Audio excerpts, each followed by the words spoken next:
Olá, amigos ouvintes do Comunicast. Começa mais uma edição do nosso podcast do blog da comunicação. Já tinha um tempinho aí que a gente estava sem gravar, mas por assuntos profissionais, pessoais da equipe, mas a gente está de volta. O podcast não saiu do ar, não. Aqui quem está falando é o Guilherme Freitas e hoje eu vou conversar com o Renato Tarantelli e com o João Paulo Denofrio, que já fizeram edições passadas do Comunicast. Boa noite aí, Renato. Seja bem-vindo mais uma vez ao programa. Obrigado, boa noite a todos. É sempre bom participar do Comunicast. Para mim é sempre um prazer quando eu tenho tempo, é claro. Devido a alguns problemas de agenda, não deu outras oportunidades, mas estamos aí para discutir bem sobre a Dilma. É verdade. Olá, João. Seja bem-vindo ao nosso programa mais uma vez.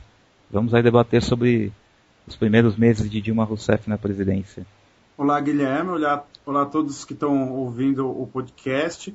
Na verdade, acho que esse adiamento foi até legal, porque surgiram outros assuntos que a gente pode colocar na pauta a ser discutida. Então, acho que vai ser bem proveitoso, muito legal. A gente estava previsto para gravar na semana passada, mas acabou não dando.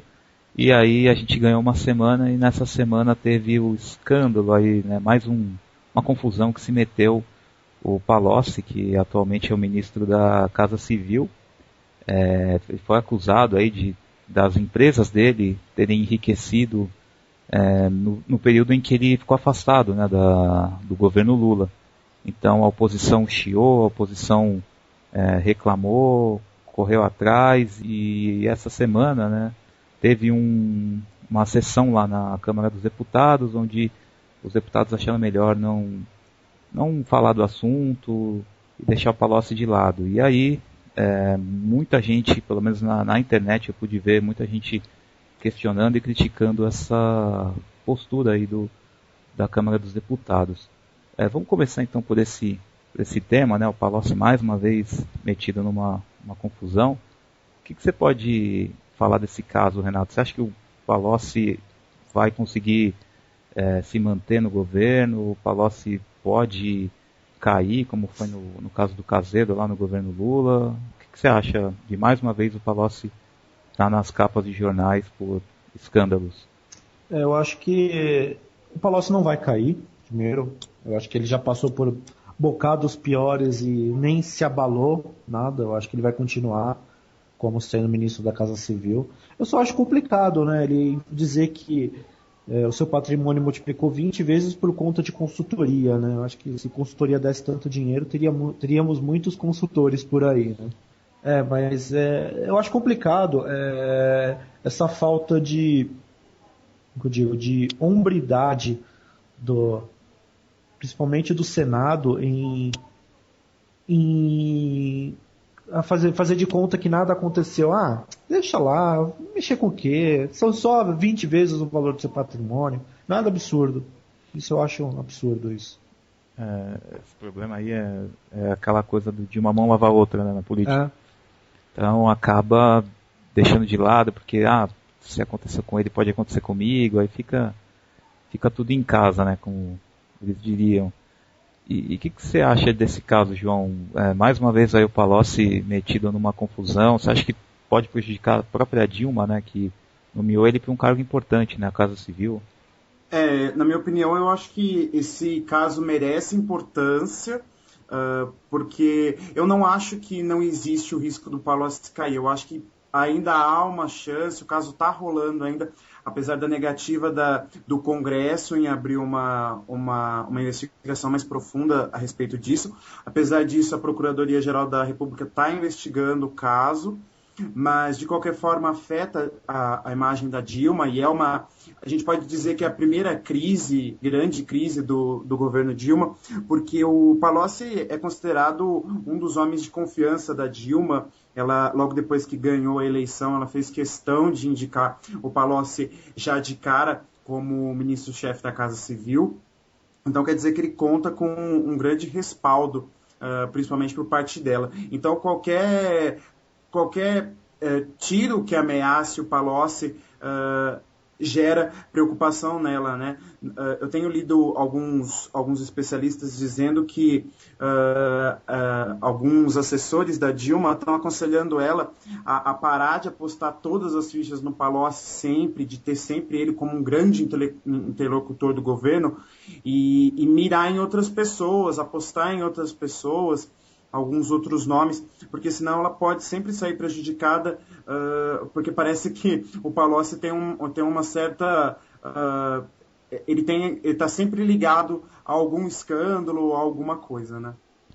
Isso aí também, por ser começo de mandato da Dilma, né, pode ser prejudicial, né, ao longo do próprio ano, que a oposição que está enfraquecida pode encontrar, né, nesse escândalo uma oportunidade para crescer, né, para ampliar preferências políticas na população, né. Boa parte da população é bem recente, né, esse escândalo do Palocci, então boa parte da população se recorda, né, do caso do Francenildo lá do Caseiro, da crise que ele gerou no governo Lula. Bom, falando de Dilma, pegar o gancho aqui, queria saber de vocês o que vocês estão achando desse governo, né, desse início de mandato dela. São quase seis meses de governo, então é um bom tempo já para fazer uma avaliação. Renato, o que você pode eleger aí de pontos positivos e negativos desse governo Dilma? Eu acho que assim, desde que ela assumiu, isso para todo mundo, qualquer um que você perguntar, eu acho que a Dilma é um sucesso de crítica. Muita gente tem crítica em relação a ela, em relação a algumas atitudes dela, em relação a algumas atitudes do governo dela.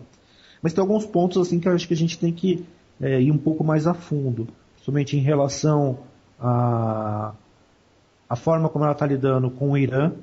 Isso é um ponto importante que a gente tem que abordar. O corte de 50 bilhões no orçamento da União, isso eu acho que é um ponto importante, principalmente porque o Guido Mantega, que é o cara que assumiu, né, o ministério, e não sei, eu acho que a expectativa, né, do brasileiro, né, acho que muita gente votou nela esperando que fosse uma continuação do governo do Lula, só que viram que muitas coisas aconteceram e principalmente que não foram aprovadas principalmente pelo Lula. Eu acho que isso é um dos pontos assim que a gente vai ter que tratar aqui agora, falar um pouco mais. Acho que essa é a minha opinião por enquanto. Uhum. E você acha que ela já está conseguindo descolar aquela imagem do Lula dela, ou você acha que ela já está criando uma identidade própria? Não, eu acho que ela já está criando uma identidade própria. Eu acho que ela sempre teve uma identidade própria. Eu acho que as pessoas que associaram demais ela ao PT, mas ela sempre deixou claro que a opinião que ela tinha em relação à forma como lidar, a forma como fazer governo era diferente da forma como o PT com Lula fazia governo.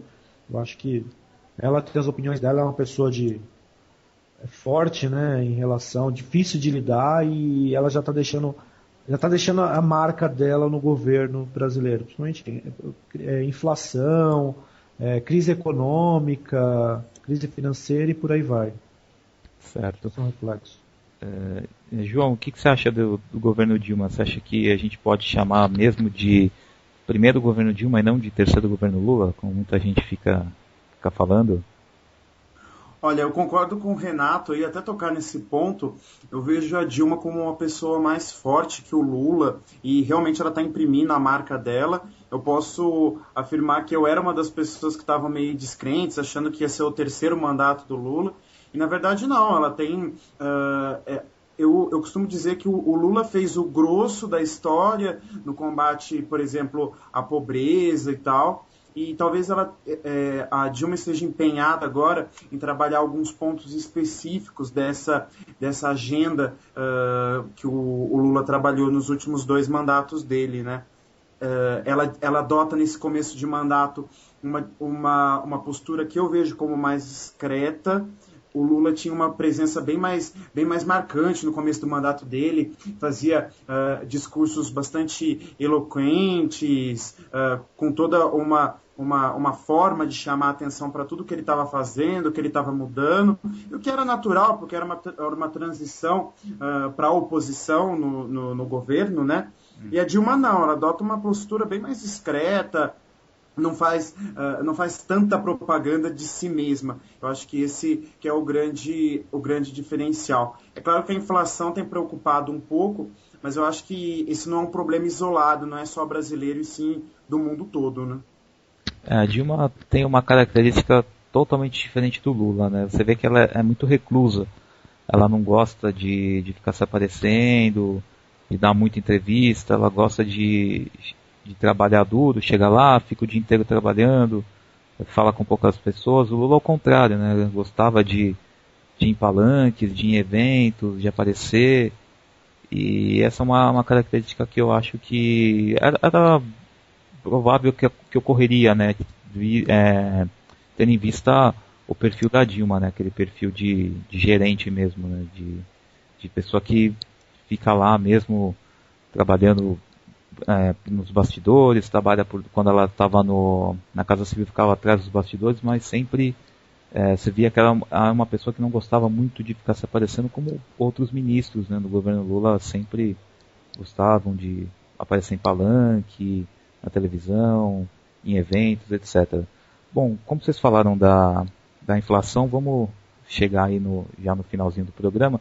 Então, falar sobre esse que está sendo talvez a pedra do sapato por enquanto do governo Dilma, né? Que é a inflação, o aumento de preço. A gente vê, né, em supermercados alguns produtos como a carne aumentaram bastante, o combustível foi talvez a grande dor de cabeça de boa parte da população nos últimos meses, que a gasolina subiu muito.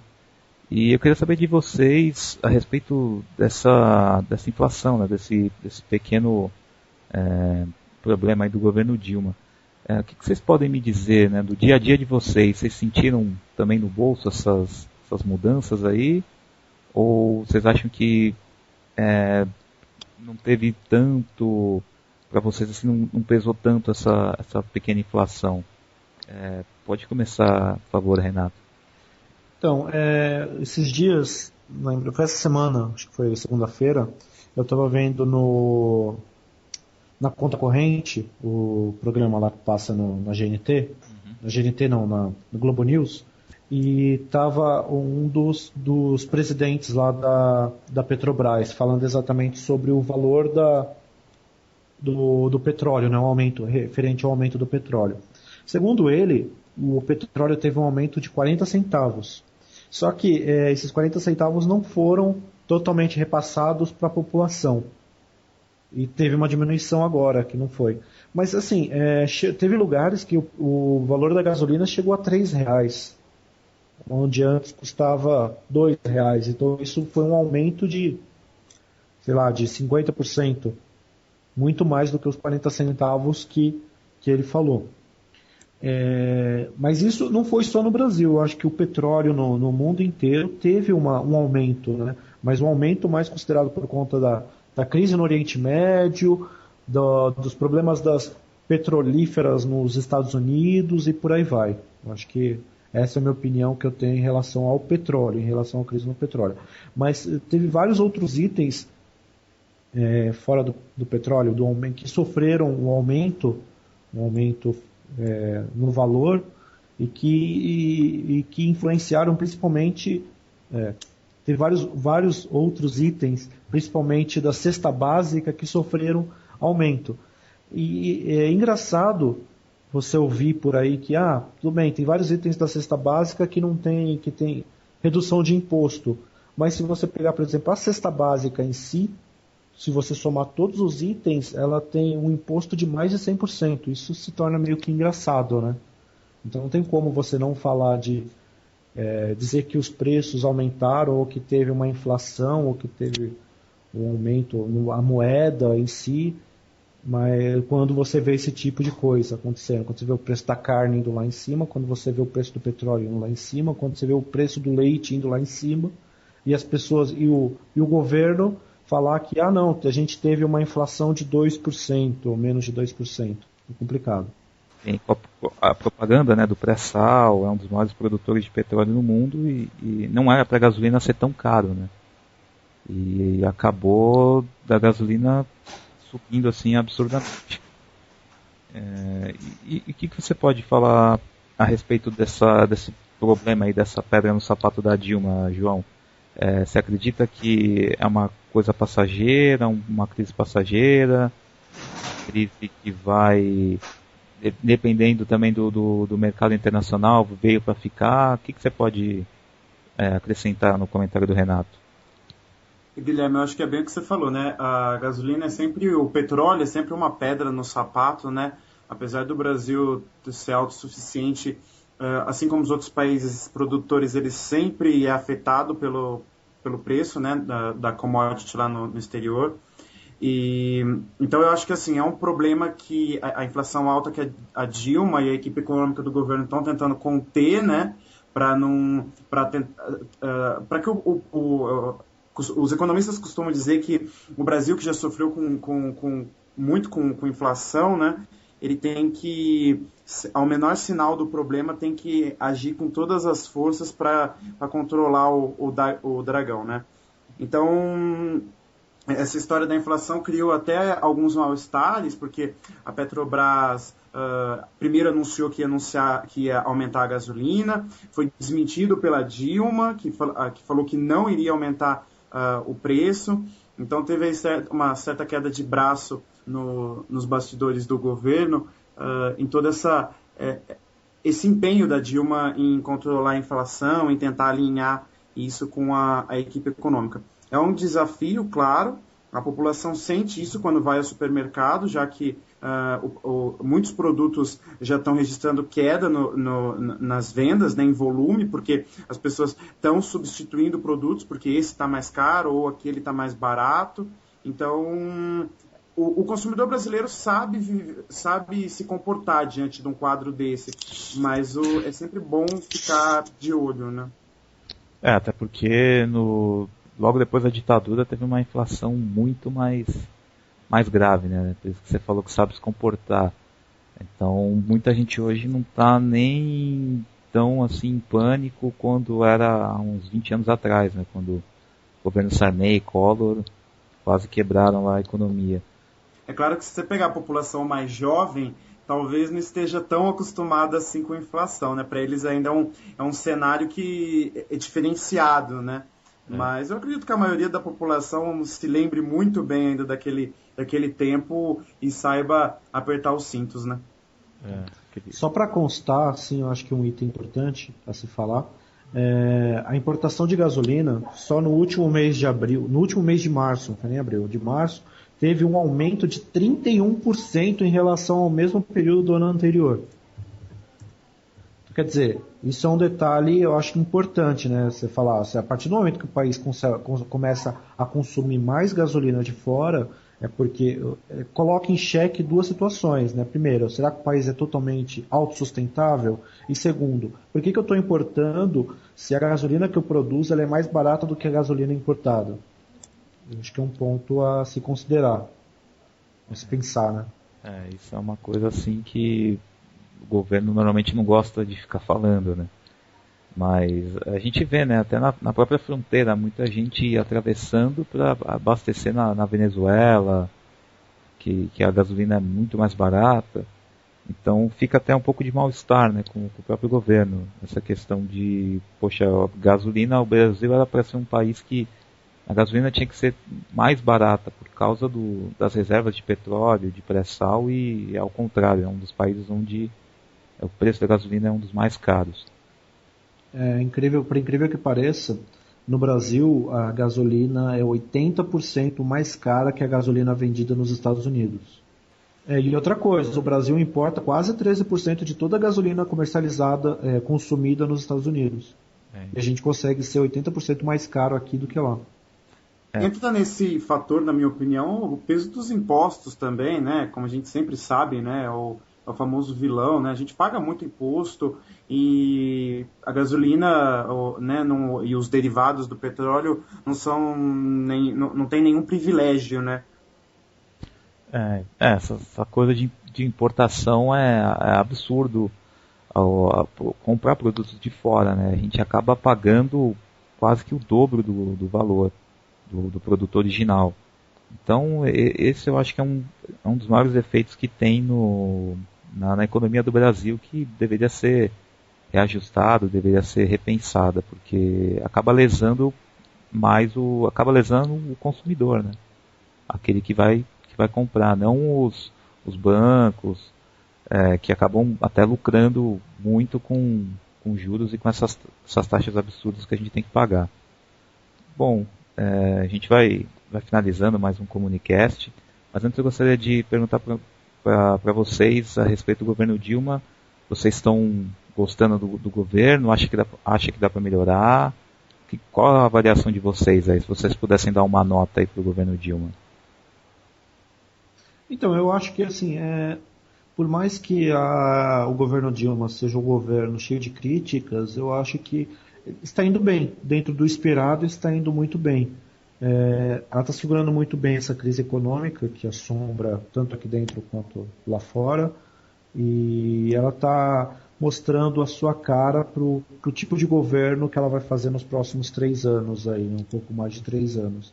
E isso, a meu ver, é positivo. Eu acho que eu não esperava isso dela, eu esperava uma continuidade, um terceiro mandato do Lula, mas eu estou vendo que a gente vai ter um primeiro mandato da Dilma e que, dependendo de como for, não sou nenhum profeta, mas eu acho que ela será reeleita se continuar indo por essa mesma linha. Ainda mais porque os candidatos que estão por aí não são nada favoráveis. E você, João, qual o resumo que você pode dar aí do governo Dilma? Eu também estou bem otimista em relação a ela. Eu acho que a tendência, como nós estávamos falando, é ela imprimir cada vez mais a marca dela, por causa da personalidade forte, e atacar problemas que, de repente, não deu tempo do Lula atacar, ou ele atacou superficialmente, por causa da quantidade de coisas que tinham para fazer, né, que era necessário mudar. Então eu acho que a tendência é que ela imprime essa marca dela, cria uma identidade própria, desgarrada do Lula, e bem na linha do que o Renato estava falando. Talvez até consiga de cara o segundo mandato dela já. É claro que ainda é muito cedo para falar, né? Ainda tem 3 anos pela frente, mas consiga imprimir essa marca dela e criar uma ótima imagem frente à população, né? Eu também acho que ela está saindo bem nesse começo de mandato, segurando a pressão. Acredito também que o que facilita ela é que a oposição está muito devagar, a oposição está muito dividida, né? Aquelas brigas internas, então isso acaba favorecendo o próprio governo. Mas eu acho que a Dilma está criando uma identidade própria, que eu acho que é muito importante para o Brasil e para a política também, né? Eu não gostaria de ter um terceiro mandato do Lula, né? Uma pessoa que vai fazer tudo que o Lula manda. Eu acho que não seria uma coisa boa para o Brasil agora, mas com a Dilma mostrando uma personalidade, uma cara própria, quem ganha é o país. Eu acho que o Brasil tem boas chances aí de seguir nessa crescente que vem acontecendo desde os últimos anos. E, bom, acredito que para 2014 ainda está longe, né? Até lá a gente pode ter algumas surpresas, até uns palocos aí no meio do caminho, né? Que podem acabar alterando as coisas, mas eu acho que a tendência é a Dilma também conseguir uma reeleição. Bom, a gente termina mais um podcast, um Comunicast aqui. Eu gostaria de agradecer a participação do Renato. Renato que tem um site chamado Weblinks, agregador de notícias. Bom site, se você tem blog, está ouvindo aí o podcast, entra nesse site e faça a sua divulgação do seu site lá. Obrigado aí pela presença, Renato. Obrigadão, sempre é um prazer participar do Comunicast. O problema é sempre conseguir conciliar a agenda, mas sempre que possível a gente está aí participando, fazendo o possível não para agradar gregos e troianos, mas pelo menos para expressar minha opinião. Legal. João, também obrigado aí pela presença. João, que é colunista do blog sobre política internacional, participou lá daquele podcast sobre a Líbia e hoje está marcando mais uma vez a presença aqui. Obrigado, João, pela participação.